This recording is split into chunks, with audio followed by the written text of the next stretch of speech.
ప్రతి విమర్శకి మనం వెంటనే రెచ్చిపోయి జవాబు ఇవ్వాల్సిన అవసరం లేదు. ఇవాళ ఫోన్లు అందరికీ చేతిలో ఉండడం వల్ల జరుగుతున్న ప్రమాదం అది.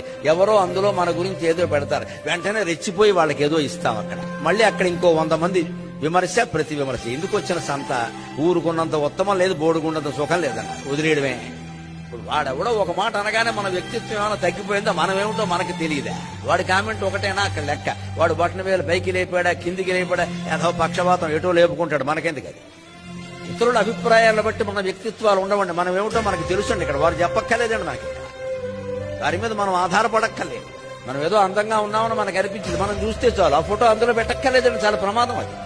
అందులో ఉన్నవాడు ఉన్నావులే, పొట్ట చూసుకో అంటాడు ఆవిడ. ఇక అయిపోయింది. ఇక్కడ మొత్తం అందం అంతా పోయింది, పొట్ట కనపడింది.